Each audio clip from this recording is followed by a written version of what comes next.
Testing. 1, 2, 3. My name is Otto Gillespie, and I am stating on the record that I am a journalist from Chicago, Illinois, and I have made my way to the town of Dead Oaks in an attempt to find my missing partner, Lenore Fischer.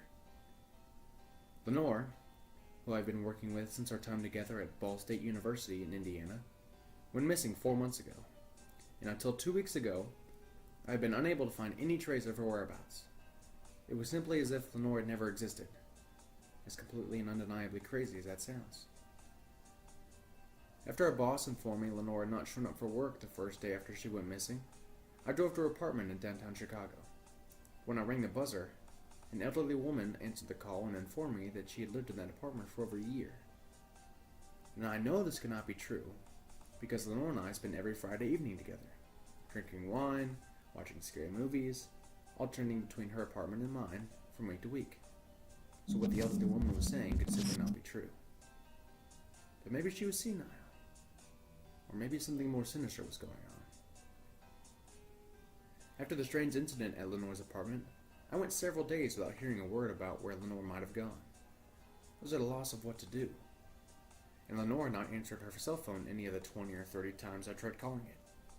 So I called her parents, who still live in Indiana, and though they hadn't heard from her recently, her mother seemed to recall Lenore leaving a voicemail that she would be out of town on an extended vacation for some time.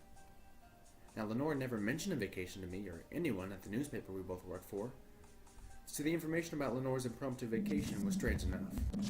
But to make matters worse, near the end of my conversation with Lenore's mother, she seemed to grow confused, and after hearing Lenore's name again, asked me, "Who are you talking about? Who are you? Why have you called me?" I hung up the phone and immediately decided Lenore had to be found, no matter where she was or why she had gone there. The weeks went by, and every avenue I used to try and find any information about Lenore led nowhere. And it seemed that the more time passed since her disappearance, the less people seemed worried about her well-being. It seemed as if, like Lenore's mother, people were beginning to forget Lenore existed at all. But how could this be? How could someone so caring and passionate and well-known in our journalistic circle be forgotten so quickly and so easily? How could people we had both worked with for years reply to my comments about her with, "Lenore who?" Finally, just as I was beginning to give up, just as I was beginning to wonder if I was the one going crazy, and not the scores of people who seemed to remember Lenore less every single day, I got a voicemail on my phone that would prove to be the biggest clue I could ever hope for. I'm going to play that message for you now.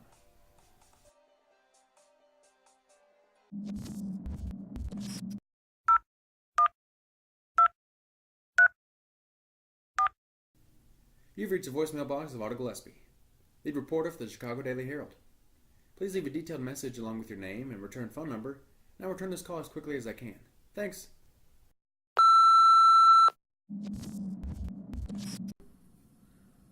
Otto, I hope you get this message soon. I hope you're looking for me. I hope you haven't forgotten me like the others. Like my mother and father have forgotten me. I tried calling them 4 days ago, the last time I was able to get a signal on my cell phone, and they didn't know who I was. They told me they didn't have a daughter, and to never call them again. Why would they say something like that to me? Otto, you're my last hope of getting out of here. I came to this town because of a lead on the story, but I'm beginning to believe I was chosen to come here. I'm beginning to believe this place isn't even a real town. I hate to put you in danger, but Otto, you have to come for me. You have to come to Dead Oaks before it's too late. Oh, Otto, they're coming. Please, find me. Please, save me. Please.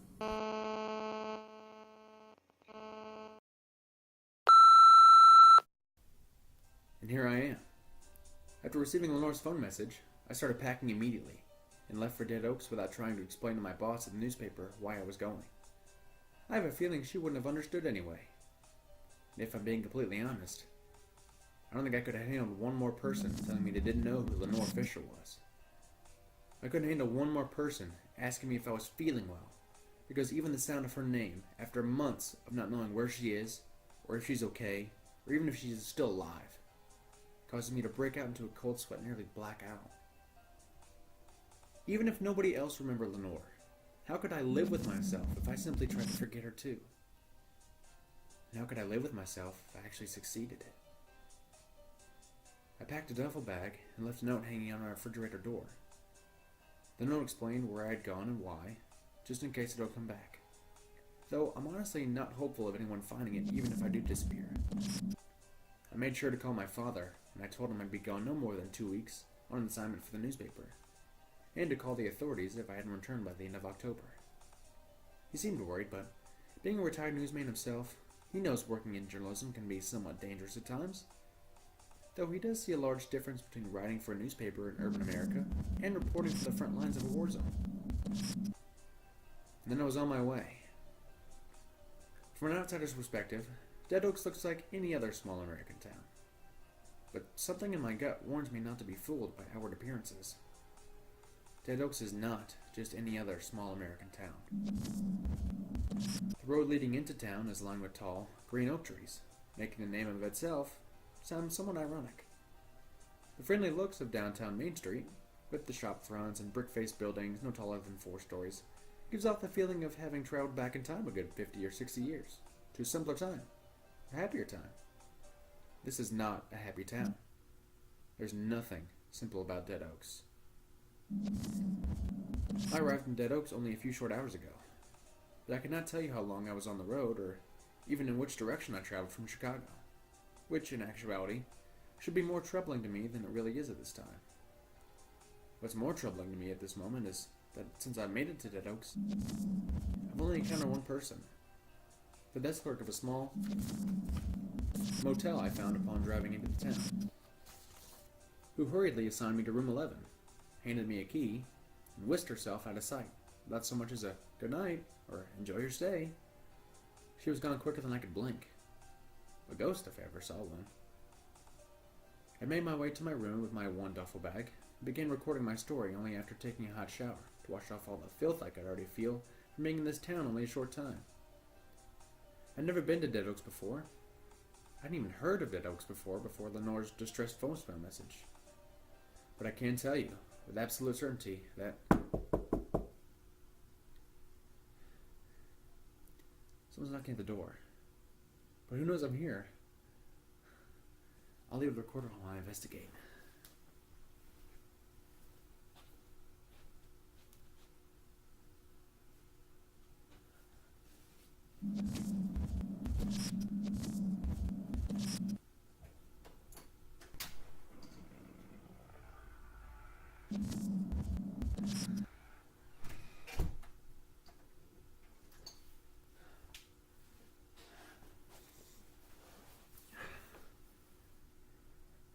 I don't know how to explain what just happened, but perhaps you heard. After the knock on my motel door, I checked through both the window and the door's peephole, but saw no one outside the room. Now this, in of itself, is not too odd. What I experienced upon opening the door is more odd than I can ever explain.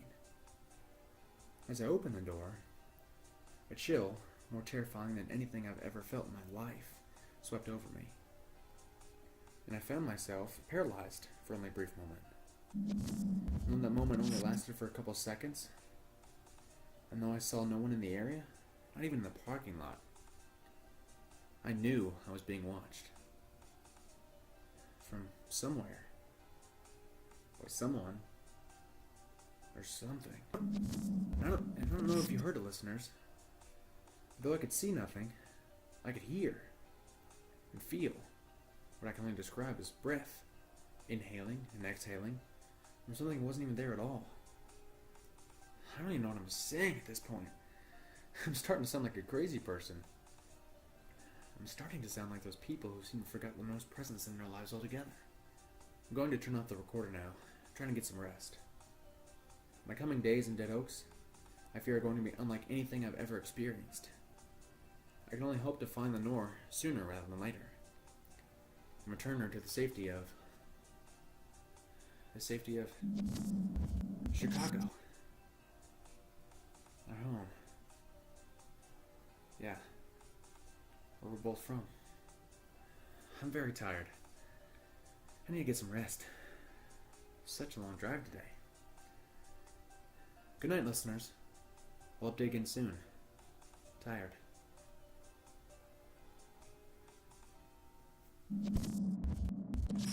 We hope you enjoyed your stay in Dead Oaks. Music in today's episode, A Knock at the Door, was Creepy, performed and recorded by Nicholas Critney.